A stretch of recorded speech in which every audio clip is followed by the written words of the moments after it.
Life Stories presents a gripping tale of betrayal, survival, and resilience. Imagine discovering that the people you trust the most, your own husband and sister-in-law, are secretly plotting against you. For Madeline, a successful marketing executive, a simple family brunch turns into a life-changing moment when she realizes her coffee may be poisoned. With her instincts sharper than ever, she makes a daring move that exposes a shocking conspiracy. How far will greed and jealousy push those closest to us? Stay with us as we unravel this chilling true story. Subscribe to the channel to begin today's story. The rich aroma of coffee filled the air, mingling with the scent of warm pastries and freshly baked bread. Sunlight streamed through the tall windows of Lauren's elegant Dallas home, casting a golden glow over the beautifully set dining table. It was a picture-perfect morning. The kind of scene that belonged in a glossy magazine. A family gathered for brunch. Laughter filling the air, hands reaching for plates of food passed around the table. But beneath the warmth of the moment, a chill settled deep in my bones. I sat there, my fingers wrapped around the delicate porcelain coffee cup, staring at the dark liquid inside. Something about the smell was off. It wasn't just the bitterness of strong coffee. There was an underlying metallic sharpness that made my stomach twist in protest. I swallowed hard, forcing my expression to remain neutral. Don't you want to try the coffee I made especially for you? Honey? Ryan's voice was soft, affectionate even, but something in his smile sent a shiver down my spine. It didn't quite reach his eyes. I glanced up at him. My husband of 3 years stood at the head of the table. His easy charm as polished as ever. Beside him, Lauren, his older sister, stirred her own cup absent-mindedly, watching me with a look that was almost expectant.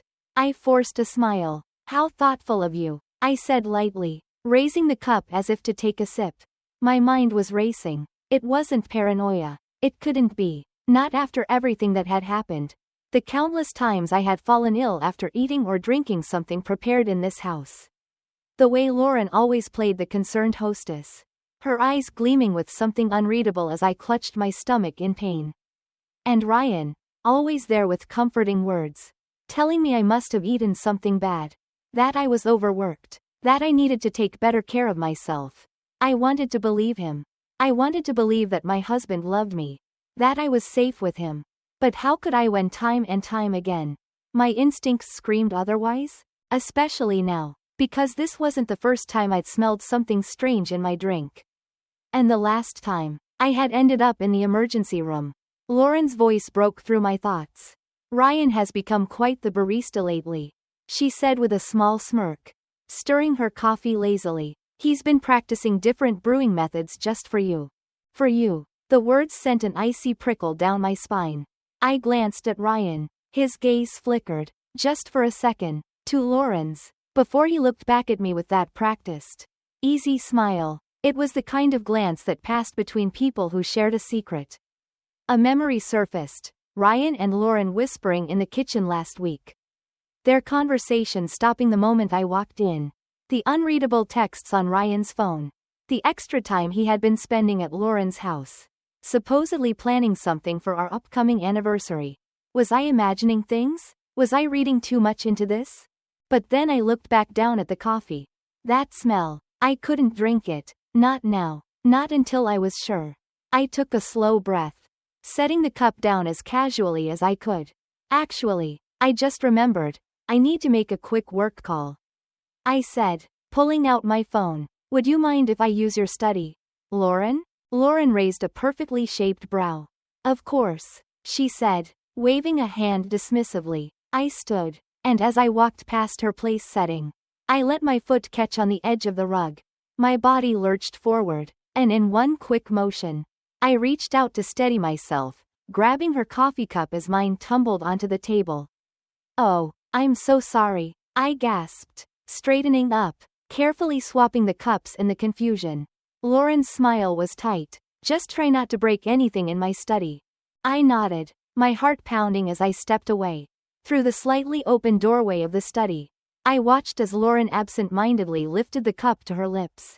My stomach clenched. A part of me wanted to call out, to stop her, but I needed to know. I had spent too many nights in pain Too many hours curled up on the cold tile of our bathroom floor. My body racked with cramps. Nausea. Dizziness. I had spent too long second-guessing myself. Wondering if I was imagining things. If I was being irrational. I needed proof. Lauren took a sip. For a moment, nothing happened, and then, her hand trembled as she set the cup down. Her face, usually so composed, paled. Ryan, she murmured, her voice unsteady. Something's wrong. Ryan looked up from his phone. His expression shifting from confusion to horror. His eyes darted to the coffee cup in front of her. And that was all the confirmation I needed. I stepped out of the study. My phone already recording. That wasn't supposed to be your cup. Ryan's whispered words carried through the silence like a death sentence. Lauren's wide eyes snapped to mine. Realization. Fear. I met her gaze. My own voice steady. You switched them, didn't you? Lauren's hands trembled as she gripped the edge of the table. Her face growing even paler. A fine sheen of sweat glistened on her forehead. She tried to speak, but her voice caught in her throat. Ryan, she gasped again, her breath coming in short. Panicked bursts. What did you put in that coffee? Ryan shot up from his chair so fast it toppled over. The screech of wood against tile slicing through the silence. His eyes were wide, wild, darting between Lauren and me. Lauren, just breathe. It's fine. It wasn't meant for you. He stammered, but the words hung in the air like a noose tightening around his neck. Not meant for you. Lauren's eyes flickered with something unreadable, anger, betrayal, or perhaps the slow, horrifying realization that she had been nothing more than a pawn in whatever sick game they had been playing. I didn't move. I kept my phone steady. Still recording. My heart pounded so hard it felt like it might burst. But I refused to let them see my fear. Not now. Lauren let out a sharp, shuddering breath and pressed a hand to her stomach. I feel wrong, she muttered. Her fingers twitched violently as she tried to reach for her glass of water. Knocking it over instead. The sound of splintering glass sent a jolt of shock through all of us. Ryan lunged toward her. It's okay. Just sit down. Stay away from me. Lauren's voice came out hoarse, filled with something I had never heard from her before. Fear. I turned, already dialing 911. Emergency services. What's your emergency? My sister-in-law is having a severe reaction to something in her coffee. I said, forcing my voice to remain calm. 1542 Oakwood Drive. Dallas. She's conscious, but she's shaking and having trouble speaking. Lauren let out a soft, pained whimper, curling into herself. Ryan ran a hand through his hair. His breathing ragged. He looked utterly lost, but not in the way a loving husband would look when seeing his wife suffer. No. He looked like a man watching his entire world collapse around him. Christina. I turned to him sharply. Don't even try to explain. His jaw clenched. His eyes darted to my phone. Realizing now that I had been recording the entire thing. His mouth opened, then shut. There was nothing he could say. The sirens wailed in the distance. Lauren looked at me, her face stricken with something like disbelief. You knew, she whispered. You switched them on purpose. I met her gaze, unflinching. What do you think? Ryan's hands balled into fists at his sides. The sirens grew louder, filling the air with their piercing warning. There was no way out now. The truth was coming, whether they were ready for it or not. The wail of sirens grew deafening as flashing red and blue lights filled the large bay windows of Lauren's dining room. Ryan stood frozen, his chest rising and falling in rapid, shallow breaths. Lauren, still clutching her stomach, let out a ragged gasp as her body trembled violently. Then came the pounding at the door. Emergency services. A voice called from outside. I strode forward, flinging it open, and within seconds, paramedics flooded into the room.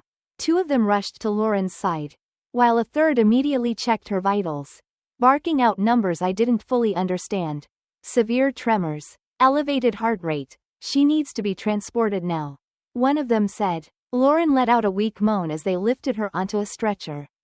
Her eyes rolling back slightly before she refocused on me. I expected hatred. I expected rage. But all I saw was fear. Ryan moved toward her instinctively. But a firm hand landed on his shoulder. Sir. Step back, came another voice, calm but commanding. I turned to see a woman in a crisp navy blue uniform. Her badge catching the light. Detective Amanda Reynolds. She had the sharp, assessing gaze of someone who had walked into enough crime scenes to know when things weren't as they seemed. Her dark brown eyes flickered between me, Ryan, and the paramedics working on Lauren. What happened here? She asked, pulling out a notepad. Before Ryan could speak, I stepped forward. I have a recording, I said, holding up my phone. Ryan admitted that whatever was in the coffee wasn't meant for Lauren. I switched the cups at the last second. Ryan's head snapped toward me, his face twisting with fury. You don't understand, sir. Reynolds interrupted, her voice sharp. I'd advise you to think very carefully before saying another word. Ryan swallowed hard, his Adam's apple bobbing. Reynolds turned back to me. You're saying you believe there was something harmful in the coffee? That it was meant for you? I nodded. Yes. And this isn't the first time. I've been hospitalized multiple times after eating or drinking things prepared by either Ryan or Lauren. I started keeping track. Detective Reynolds studied me carefully, then glanced at the paramedics as they wheeled Lauren toward the door. We'll need toxicology results to confirm. But given the circumstances, I have enough probable cause to bring Mr. Bennett in for questioning. Ryan took a step back, hands raised slightly. This is insane. You don't have proof. I lifted my phone. I do. His face drained of color. Reynolds sighed, pulling out a pair of handcuffs. Ryan Bennett, you are being detained for suspicion of attempted poisoning. You have the right to remain silent? As she recited his rights, Ryan's gaze locked onto mine. A mix of fury and something else. Panic, because he knew, just as I did, this was far from over. The courtroom was silent as the judge delivered the final verdict. Ryan and Lauren were both found guilty on multiple counts, including attempted poisoning and conspiracy. The weight of their crimes had been undeniable, the toxicology reports, the recordings, the stolen pharmaceutical compounds found in Ryan's office. Their plan to sabotage me had not only failed but had unraveled before their eyes. I watched as they were led away in handcuffs, their once confident expressions replaced with the hollow stares of people who had lost everything. There was no satisfaction in seeing them fall, only relief.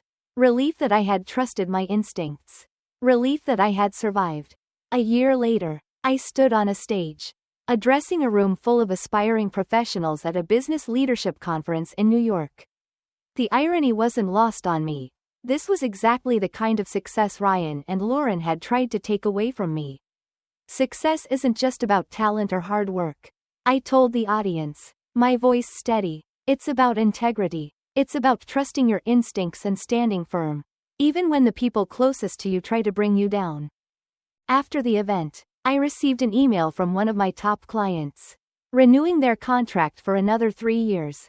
I smiled, knowing that the best revenge wasn't about getting even. It was about thriving despite those who tried to hold me back. As I closed my laptop, a deep sense of peace settled over me. I had come out stronger. And no matter what, I would never let anyone take that away from me again. Subscribe to the channel for more real-life stories.